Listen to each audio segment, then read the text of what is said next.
Brachos Perik Beis Mishnah Aleph. The first Mishnah over here discusses the inyan of having kavanah when you say Shema. So this Mishnah is coming to teach us if it's mutter to be mafsek, to stop while we're saying Kriya Shema. But let's first understand, before we get into this, that there's a machlekes in general called mitzvahs tzrichas kavanah, which means if a person is yaitz the mitzvah when he does the mitzvah, if he did not have a mind to be mekayim the mitzvah Hashem, or he has to have a mind that he's doing this mitzvah for the mitzvahs Hashem. Even according to the Manda Omar that holds mitzvahs ein tzrichas kavanah, that is dafka a mitzvah that you have a maisa, that you have an action in the mitzvah. Because when you're doing the maisa, when you're doing the action, that itself shows the kiyum ha-mitzvah, and you don't need to have any more thoughts to the maisa, you just have to be mekayim the maisa. But a mitzvah that's totally, a mitzvah that's dependent on your thoughts or on your speech, like tefillah, so that certainly needs kavanah. And the same holds true for Kriya Shema. Being that this is a mitzvah that's totally in Kriya, that you need to read it, you need to say it, so you need to be mechaven when you read these parashas ka'alacha, and you have to understand what you're saying also. But the Brisa says, "Hakariya Shema tzarich sheichavin as liboy." A person who says Shema, he needs to be mechaven, he needs to have in mind what he's saying in order to be yaitze the mitzvah of Kriya Shema. Rabbi Acha b'shum Rabbi Yehuda Omer, Rabbi Acha says the name Rabbi Yehuda, Kevin shekiven liboy beperik rishon shuvei netzarich. Once a person has a mind, has kavanah in the first parak of Shema, which we'll understand right now, is just the parsha of Shema. So once he does that, the rest of Shema, he doesn't need to have any more kavanah. And another brisa says, Shema Yisrael Hashem Elokeinu Hashem Echad Ad Kan Tzricha Kavanas Halev. Until the end of the first pasuk, that's where you need to have kavanah. Divrei Remeir. That's what Remeir says, and the Gemara says, Omar Rava, the Gemara Yud Gimel Amud Beis, Omar Rava halacha k'Remeir. The halacha is like Remeir, that you only need kavanah by the first pasuk. So the Rambam paskins in Hilchas Kriya Shema Perik Beis halacha Aleph, Hakariya Shema, somebody who says Shema of lekivin liboy, and he did not have in mind what he was saying. But pasuk rishon shu Shema Yisrael layotzi dechevasei. In the first pasuk, if he did not have in mind what he was saying, doesn't understand Pirush Milas, doesn't understand what he's doing, so he's not going to be able to the mitzvah of Kriya Shema. But there are those that ask on the Rambam that even though the halacha is that mitzvahs ein tzrichas kavanah, but why is it that the Rambam paskins by Kriya Shema that a person's only going to be yaitze if he has kavanah, and if he doesn't have kavanah, he's not going to be yaitze?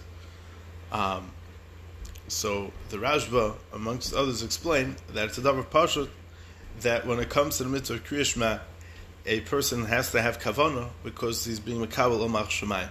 And in order to be mekabel omach shemayim, you really got to know what you're doing. And if you don't know what you're doing, then how could you be mekabel omach shemayim by yourself? So this is how the Mishnah goes. This is what the Mishnah is saying. A person who was reading the Torah and he got up to the parashas of Shema. And now was the time for Kriya Shema.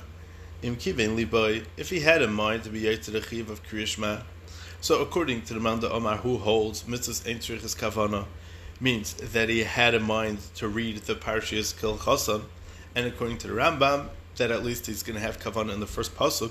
So yotza, so he's going to be yaitz his chiv of Kriya Shema. But if he wasn't mechaven, lo yotza. Even though he's reading it from the Torah, he's not saying Shema for the purpose of Shema. If he's not going to be mechaven, he's not going to be yaitza. There are other nuskais in the Mishnah that they're not goyres v'im lav la yotza. Okay, now here comes something interesting about being mafsik. Ba'prakim shoyel mapnei kavod u'meishiv. Between the prakim of Kriya Shema, like the Mishnah is going to explain later on in Mishnah Beis, a shoyel, the person who's saying Shema, is allowed to ask somebody how he's doing. And the Gemara explains that he's going to say Shalom Aleichem to somebody. So shoyel mapnei kavod, when he sees a person that is chayav to be mechabed, like his father or his rebbe, or Misha who gadol mimenu b'chochma, somebody that has greater wisdom and Torah than him, so then he's allowed to be mafsik b'prokim, in between the different prokim of Kriya Shema and the brachas. That's b'pnei kavod u'meishiv. And it's a davar parsha itself. It should be self-understood that he doesn't need to. It should be self-understood, and the Mishnah doesn't even really tell us that he's able to respond if one of these greater people than him says shalom to him. He's allowed to respond to him. If he's in the middle of a parsha or if he's in the middle of a bracha, shoyel mapnei hayira, when he sees a person who he's afraid of that might punish him, like a ruler so then it's mutter to ask him how he's doing. Umeshiv. And the Gemara explains it's a davar pashut, that he's able to respond to the person he's afraid of, to answer him how he's doing. But he's not allowed to ask, and he's not allowed to be meshiv. Rameir is not mechalak between, he doesn't differentiate between asking and answering. Rabbi Yehuda says, "Be'emtza shem of bnei yira u'meishiv mipnei hakavod." Person is in the middle of a parsha or in the middle of a pasuk. He's able to be shoyel mipnei hayira. Somebody is afraid that's going to punish him. U'meishiv mipnei hakavod, and he's allowed to respond to somebody who is mechuyev to be mechaber. If he's in the middle, but prakim. If he's not in the middle, if he's in between parshias, whether that means the brachos, whether that means the Kriya Shema itself, shalom mipnei hakavod. See, he's allowed to ask for a shalom. He's allowed to give shalom to a bachavadig person. U'meishiv shalom l'chalada, and somebody who says shalom to him, he's allowed to respond to. Somebody that says shalom to him, he's allowed to respond back. And the halacha we paskin is like Rabbi Yehuda. There are those that explain that Mimnei Hayira is like his father or his rabbi, that is chayiv in Moira. A person is mechuyev in Moira Rabbi, a person is mechuyev in Moira Ava'im. And Mipnei HaKavod is Adam Nichbad, somebody who you would normally on the street, you would have to be the first one to give him shalom. And just kedai to point out that when Astam Rabbi Yehuda in the Mishnah is Rabbi Yehuda bar Eloi.